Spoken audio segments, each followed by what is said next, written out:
રજૂ કરી છે આજના મુખ્ય સમાચાર. જમિયતપુરા ખાતે કાર્યરત અને પ્રસારિત મેસોસ મારી ડેમ્પિંગ સાઇટને કાયમી બંધ કરવાની ઉગ્ર માંગ. બાલાસિનોર તાલુકાના જમિયતપુરા ગામ ખાતે વર્ષ 2016-17થી કાર્યરત મેસેજ મોરિયા કંપની ડમ્પિંગ સાઇટને કારણે સમગ્ર વિસ્તારમાં ગ્રામજનોમાં ભારે રોષ, ભય અને ચિંતાનું વાતાવરણ સર્જાયું. સ્થાનિક લોકોના જણાવ્યા અનુસાર ડમ્પિંગ સાઇટના કારણે પર્યાવરણ પ્રદૂષણ, ભૂગર્ભ જળના સ્ત્રોતોનું નુકસાન, ખેતીની જમીનની ફળદ્રુપતામાં ઘટાડો તેમજ પશુધન અને માનવ આરોગ્ય માટે ગંભીર જોખમો ઊભા થયા.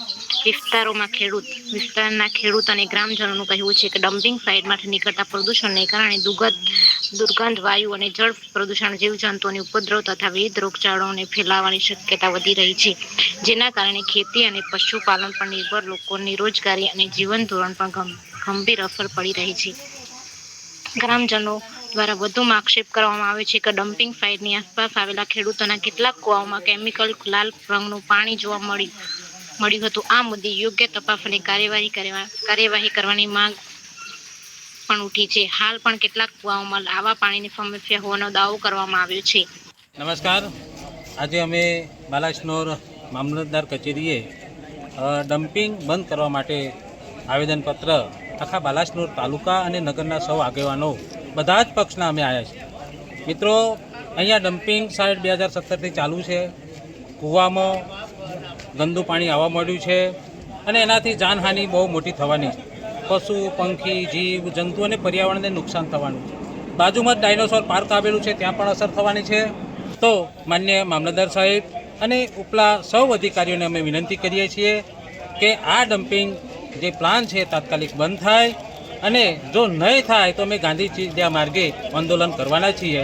આપ સૌને અમે જાણ કરીએ છીએ. આભાર. શું નામ છે આપનું? પ્રવીણસિંહ સોમસિંહ ચૌહાણ. બાલાસિનોરમાં આવેલી ડમ્પિંગ સાઇટ 2017થી કન્ટિન્યુ ચાલુ છે અને દિવસે દિવસે એને રોગચાળો ફાટી નીકળે છે. ભૂગર્ભમાં પાણી ગયું છે, બોર કૂવામાં લાલ પાણી આવી ગયું છે. અમે 14 તારીખે મિટિંગ કરેલી સામાજિક આગેવાનો દ્વારા શિવલિંગ મહાદેવી, ત્યારે નક્કી કરેલું 17 તારીખે મામલતદાર સાહેબ શ્રી બાલાસિનોર અને કલેક્ટર સાહેબ શ્રી લુણાવાડા મહીસાગરને અલ્ટિમેટમ આપવાનું છે. તારીખ 30/6/2026ના રોજ કાયમી ધોરણનો ઓર્ડર નહીં આપવામાં આવે તો તારીખ 1/7/2026ના રોજ ઇન્દોર અમદાવાદ હાઈવે ચક્કાજામ કરવામાં આવશે. આ અમારું પહેલું આંદોલન નથી, આ બીજું આંદોલન છે. ભૂતકાળમાં આંદોલન પણ સફળતા નહીં મળે. જે તે સમયે એક સાથે કંઈ પણ થશે, સમગ્ર તંત્રની જવાબદારી રહેશે. હું છું આપનો મિત્ર હિતેન્દ્રસિંહ સોલંકી.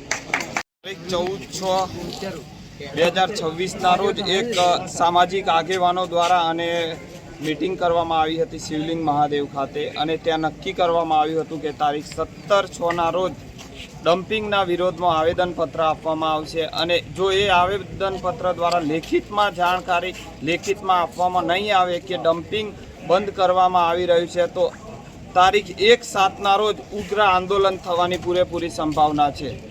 શું નામ છે આપનું? ચૌહાણ ઇન્દ્રજીતસિંહ અમરસિંહ. વિસ્તારના પડેપણના સમાચાર જોવા માટે અમારી channel the times of Mahisagar ન્યૂઝને લાઇક, શેર અને સબસ્ક્રાઇબ કરો.